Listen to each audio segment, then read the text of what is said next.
പൊതുവെ ഇടതുപക്ഷത്തിന്റെ ആൾക്കാർ വി ഡി സതീശനോട് പറ്റി പറയുന്നത് പോലെ അദ്ദേഹം ബക്കാടി കമ്പനിയിൽ നിന്ന് എന്തോ ഒരു ഉറപ്പ് കൊടുത്തതിന് ശേഷം ഇങ്ങനെ ചെയ്തു കൊടുത്തതാണെന്ന് പറയുന്ന ആരോപണം ശരിയാണെന്ന് ഞാൻ വിശ്വസിക്കുന്നില്ല. എന്താ അറിയോ, കൊടുത്ത ഉറപ്പുകളൊന്നും പൂർണ്ണമായ അർത്ഥത്തിൽ നടപ്പിലാക്കുന്ന ആളല്ല വി ഡി സതീശൻ. അദ്ദേഹം മിക്കവാറും ബക്കാടി കമ്പനിയെയും പറഞ്ഞു പറ്റിച്ചിട്ടുണ്ടാവുന്ന ഞാൻ വിചാരിക്കുന്നത്.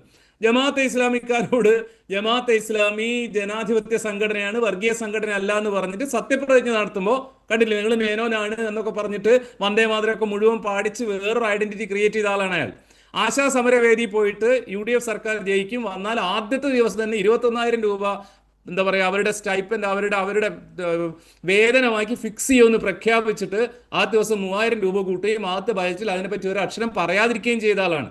മുഴുവൻ സ്ത്രീകൾക്കും KSRTC ബസ്സുകളിൽ എന്താ പറയുക ടൂറിന് പോകാനും അമ്പലത്തിൽ പോകാനും എല്ലാം സൗജന്യം ഒന്ന് വീടുകളിൽ പോയി പറഞ്ഞതിന് ശേഷം കുറച്ച് ബസ്സുകളിൽ മാത്രം കൊടുത്ത് അവരെ പറ്റിച്ചതാണ്. ഇപ്പൊ ഏറ്റവും ഒടുവിൽ ഇതാ മുഴുവൻ കുടുംബങ്ങൾക്കും 25 ലക്ഷം രൂപയുടെ ഇൻഷുറൻസ് പദ്ധതി എന്ന് പ്രഖ്യാപിച്ചിട്ട് കഴിഞ്ഞ ദിവസം അദ്ദേഹം പറയുന്നു മാസം 1.5 ലക്ഷം രൂപ വരുമാനമുള്ള ആൾക്കാർക്ക് വെറുതെ ഇൻഷുറൻസ് കൊടുക്കേണ്ട ആവശ്യമില്ല എന്ന്.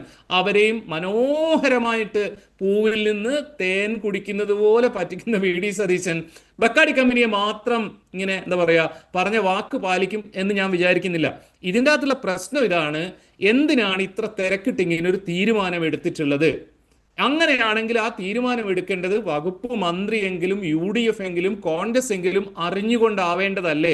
എന്താണ് ഇങ്ങനെ ഒരു തീരുമാനം എടുക്കുന്നതിന് പിന്നിലുള്ള ഒരു റാഷണയിൽ എന്താണ്? അതായത് 5% താഴെ ആൽക്കഹോൾ കണ്ടന്റ് ഉള്ള ഒരു ഡ്രിങ്ക്, അത് കഴിക്കാൻ ഗ്ലാസ് വേണ്ട, വെള്ളം വേണ്ട, അച്ചാർ വേണ്ട, നേരെ വാങ്ങിച്ച് നേരെ ലൈറ്റ് ആയിട്ട് എളുപ്പത്തിൽ കഴിക്കാമെന്നുള്ളതാണ് ബക്കാടി ബീസറിന്റെ പ്രത്യേകത. അങ്ങനെയുള്ള ഒരു സാധനം പോപ്പുലറൈസ് ചെയ്യുന്നതുകൊണ്ട് എന്ത് മാറ്റമാണ് സൊസൈറ്റിയിൽ ഉണ്ടാവുക? ഇവർ വിചാരിക്കുന്ന പോലെ കഠിന മദ്യപാനികൾ ഈ ചെറിയ മദ്യത്തിലേക്ക് വരുമോ? ഒരിക്കലുമില്ല. ഇതുവരെ മദ്യം കഴിച്ചിട്ടില്ലാത്ത ആളുകൾ മദ്യത്തിനകത്തേക്ക് ഇൻട്രൊഡ്യൂസ് ചെയ്യാൻ വേണ്ടിയിട്ടാണ് ലോകം മുഴുവൻ ബക്കാടി കമ്പനിയും മറ്റ് കമ്പനികളും ഇത്തരത്തിലുള്ള മൈൽഡ് ആൽക്കഹോളിക് ഡ്രിങ്ക്സ് ഉപയോഗിക്കുന്നത്. അപ്പൊ അതിനെ പ്രോത്സാഹിപ്പിക്കുക എന്നുള്ളതാണോ കോൺഗ്രസിന്റെയും UDFന്റെയും നയം?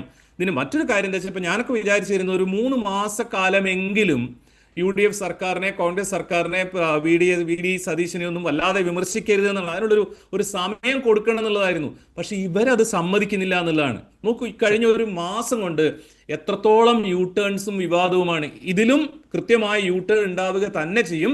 ബക്കാടി കമ്പനി അടുത്ത പരാതിയുമായി വരും, അവരെയും പറഞ്ഞു പറ്റിച്ചു എന്ന് പറഞ്ഞുകൊണ്ട്. ഇതാണ് എനിക്ക് തോന്നുന്നത്.